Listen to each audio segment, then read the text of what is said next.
A non-binary pastor, woke pastor in North Dakota, according to the New York Post, has compared the Nashville shooter, whose name we do not use, to Jesus.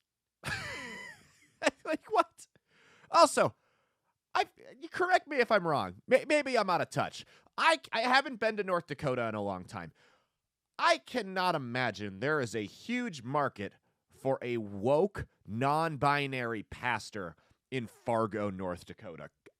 I could be totally off base here. Let me know in the comments. I haven't been in a long time. Am I wrong? Am I off? Has Fargo, North Dakota gone super woke?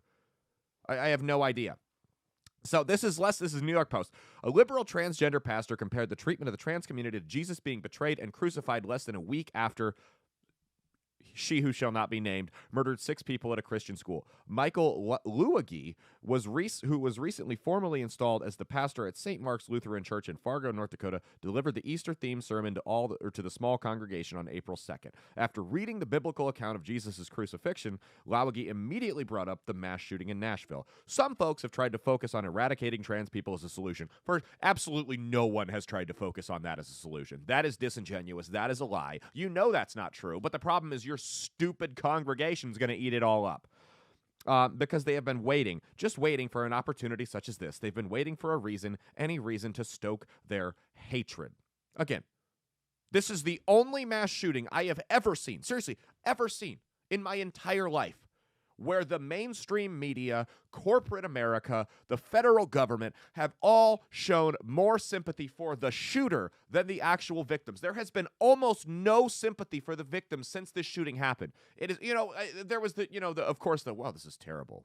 All these kids are dead. This is awful. This is why we need more gun control. Of course, that's what they pivot to, right? I have seen no sympathy to the victims since. It has all been about the shooter. It's all been about the trans community. Madonna went and raised money in Nashville. Did a concert raising money for the trans community. None of this has been about, hey, this is directly a terror attack on Christians who are genocided and slaughtered throughout the world. Objectively true. It's all been about the trans community. It's all been, and I'm not saying all trans people are mass shooters, just like not all Muslims are terrorists, right? But this is the equivalent of if 9/11 happened and we're all like, we need to stand with the Muslim community. They are under attack. They felt threatened. This is why they did this. It's dumb. It doesn't make any sense. Of course, not all Muslims are terrorists, but quote unquote, honoring the group of which the mass killer or terrorist or whatever was responsible for, when that group's ideology, even if it was taken out of context and incorrectly, directly influenced that person to go carry out a tragedy, is an absolute slap in the face for victims. Absolutely. The pastor goes on to deride allies who abandon and betray transgender persons, like Jesus' disciples fled when he was arrested.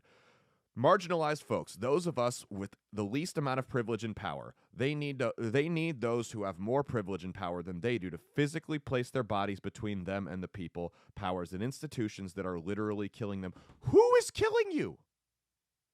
Who is killing you? Did you guys know that the murder rate for transgenders in the United States is like 3 or 4 times, I don't have the numbers in front of me. We did a report on that spaced a while back. Like 3 or 4 times lower than just the general murder rate in the country. So you are actually safer.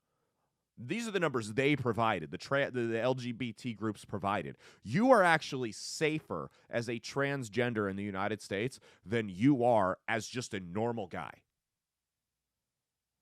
per their own numbers. So I don't know who's killing you. The liberal pastor goes on to compare the Pharisees' treatment of Jesus to politicians who make laws against drag shows and transgender players in sports.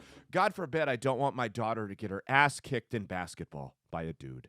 I know, it's crazy, right? God forbid someone says, hey, maybe you shouldn't let a grown man twerk on your kid while he throws singles at them. That's child abuse. God forbid. Horrible, I know, right?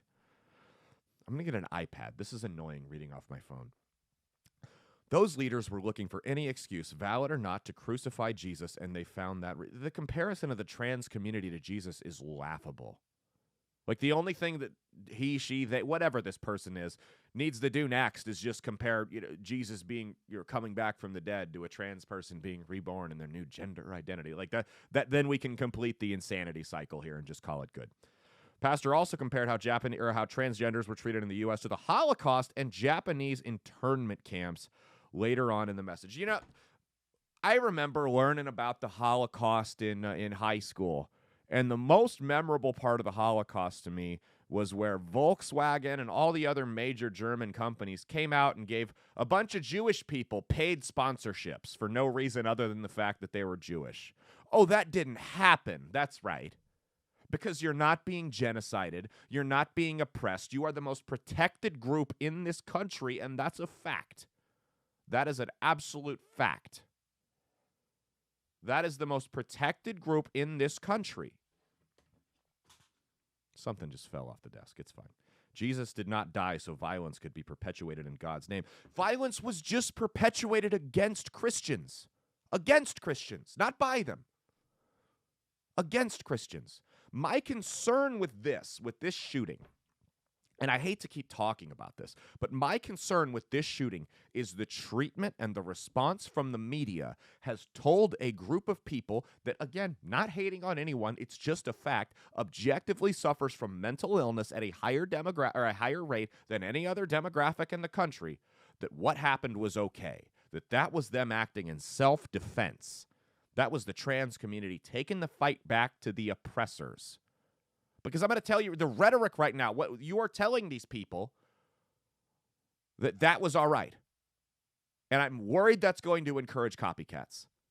Because the response hasn't been, look at what this monster did. The response has been, we stand with the trans community. They are being oppressed right now. This is what happens when you pass laws like that. Those kids were just collateral damage in the good fight. That's essentially the message that's being brought up or presented by the media and Washington and all the big corporations. My concern is that's going to encourage copycats. That's my concern right now, that they're trying to kick things off. And by they, I mean the regime, the White House, corporate America, media companies, places like that. Because, I mean, if you think about it, they compare it to the Holocaust. The Holocaust. There were Jews that sparked up rebellions, armed rebellions against the Nazis. And they went and killed the Nazis. They fought. It was very small and far and few between, but it happened. History looks back on those people as heroes. You can objectively say that if a Jewish person took up arms and tried to revolt against the Nazi government, he would be in the right. Now apply that precedent here. They're saying that trans people are being genocided, that this is the Holocaust of trans people being perpetuated by Christians and Republicans in this country. Apply the same logic. What are they going to say? What's the implication they're making there? When you tell people they're being genocided, especially people that are perpetually online and aren't in a great mental state, they're going to